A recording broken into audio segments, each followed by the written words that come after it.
절망하지 않기 위하여 돈의 딜레마 두 번째 이야기. 무지와 결핍이 파국을 부르기 전에. 찰스 디킨스님의 크리스마스 캐럴의 내용을 소개하겠습니다. 크리스마스 캐럴은 1843년에 발표된 찰스 디킨스의 중편 소설로 당시 영국이 산업화되면서 점점 퇴색되어 가던 성탄절의 의미를 되살린 작품입니다. 이후 서양의 성탄절 풍속은 대부분 이 소설에 묘사된 대로 정착되었다고 해요. 구두쇠의 스크루지 영감은 돈이 아까워서 독신으로 지내는 사람입니다. 크리스마스를 축하하고 자선과 사랑을 베풀자고 하는 사람들을 욕하면서 자기 사무실에서 쫓아내죠. 하나뿐인 조카와 직원에게도 인색하기 그지없습니다. 그런 그에게 7년 전에 죽은 동업자 말리의 유령이 찾아옵니다. 말리는 살아있을 적에 부린 욕심과 인색함이 무겁고 녹슨 쇠사슬이 되어서 그 돈 사슬에 온몸이 감긴 채 유령이 되어 세상을 떠돌고 있는 중이었죠. 말리는 스크루지의 쇠사슬은 자신의 것보다 벌써 7년치나 더 길고 무거워졌을 거라고 하면서 3명의 유령들이 찾아올 테니 마지막 기회를 꼭 잡아서 자신처럼 되지 말라고 충고합니다. 참으로 눈물 나는 우정이죠. 유령이지만 물귀신은 아닙니다. 그 후 스크루지가 한번 자고 깰 때마다 과거, 현재, 미래의 크리스마스 유령들이 한 명씩 스크루지를 찾아옵니다. 그리고 그를 인도하여 그의 과거와 현재, 그리고 미래의 크리스마스 풍경들을 보여주지요. 과거의 스크루지는 아주 가난하고 불쌍한 어린 시절을 보냈습니다. 그래도 젊은 시절에는 활기찼고 사랑하는 사람도 있었는데 돈에 대한 집착으로 점점 인색하게 변해갔죠. 그리고 그런 모습에 실망한 연인은 그를 떠났습니다. 현재의 크리스마스에서 스크루지는 자신의 직원 봅의 가난하지만 단란한 가정을 보게 됩니다. 그리고 봅의 아들 팀이 매우 약하고 장애가 있는 것을 보고 어울리지 않게 안타깝게 여겨요. 그런 그에게 현재의 크리스마스 유령은 현재가 바뀌지 않는다면 팀은 미래에 살아있지 못할 것이라고 말해줍니다. 그리고 자신의 품에 있는 무지라는 이름의 소년과 결핍이라는 이름의 소녀를 보여주면서 이 아이들을 조심하지 않으면 파멸이 온다고 경고하죠. 한편 미래의 크리스마스 유령은 한마디의 말도 꺼내지 않고 오직 손짓으로만 스크루지를 인도하는데요. 이 유령이 보여주는 것은 1년 후의 크리스마스 풍경입니다. 팀의 죽음과 모두에게 버림받은 스크루지의 쓸쓸한 무덤을 보여주죠. 스크루지는 미래를 바꿀 기회를 달라고 유령에게 울고 매달립니다. 놀라서 깨어보니 하룻밤의 꿈. 다행히 현재의 크리스마스 아침이었습니다. 말리의 조언대로 스크루지는 변화합니다. 조카의 집을 직접 방문해서 함께 성탄절을 축하하고 직원의 봉급을 올려주고 팀도 후원해 주지요. 아마도 스크루지의 미래는 바뀌었을 것입니다.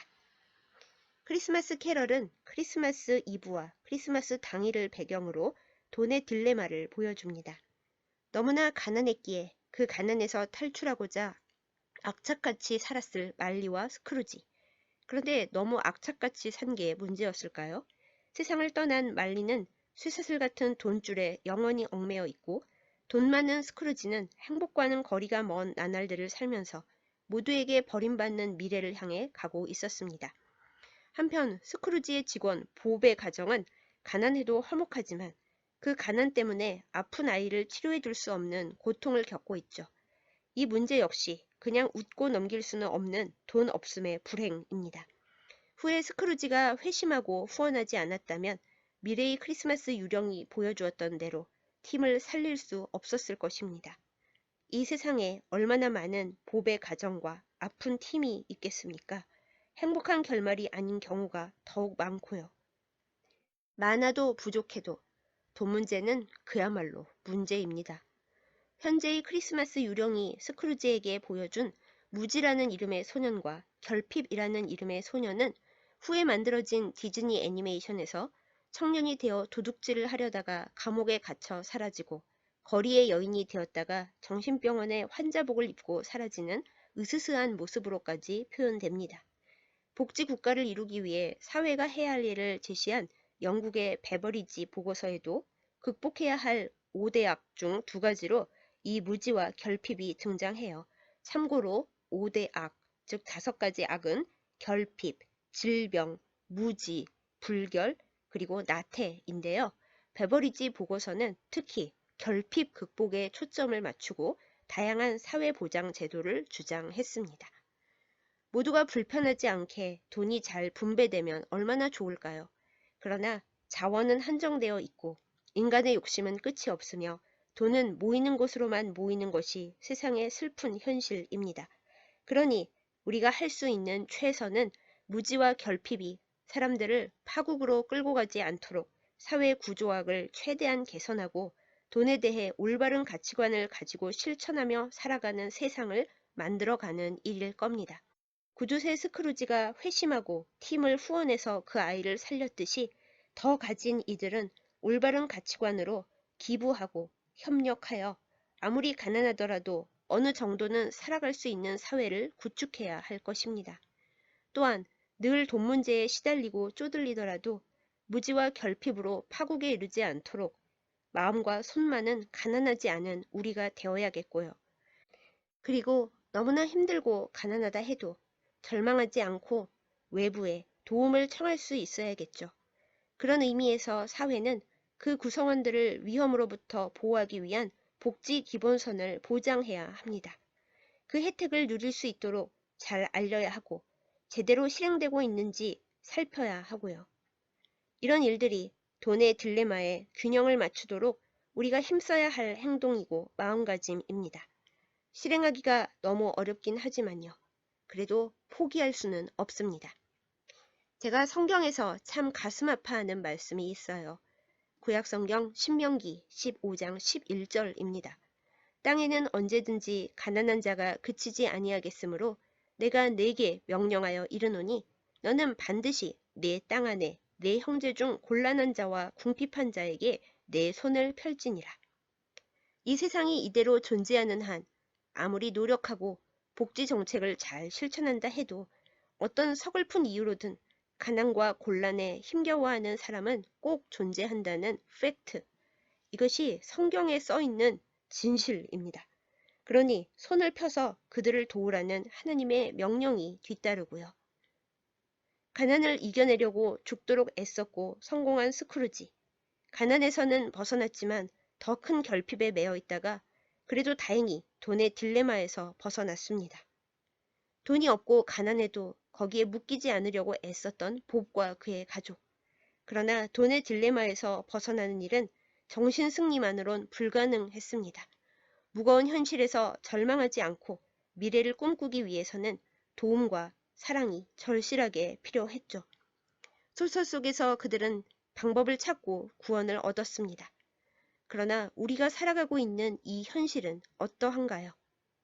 서로 다른 크기와 모양새의 다양한 무지와 결핍 속에서 저마다 절망하면서 파국을 향해 달려가고 있는 이들이 얼마나 많은가요? 여러분과 저는 아니라고, 나는 그렇지 않다고 당당하게 대답할 수 있을까요? 돈의 딜레마, 돈의 쇠사슬에서 벗어나기 위해, 최소한 절망하지 않기 위해, 너무 당연한 이야기지만 우리에게는 나눔과 변화가 필요합니다. 이웃 사랑이 필요합니다.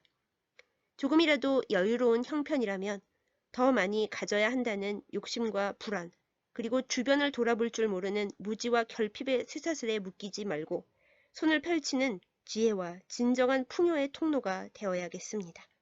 혹은 삶의 부족함을 알기에 나보다 더 힘들고 더 부족한 사람들을 살펴주고 돌보고 힘이 되는 사랑과 나눔의 통로가 되어야겠습니다. 답이 없고 막막하다면 절망하고 분노하지 말고 도움을 얻을 길을 소리쳐 찾아야겠습니다.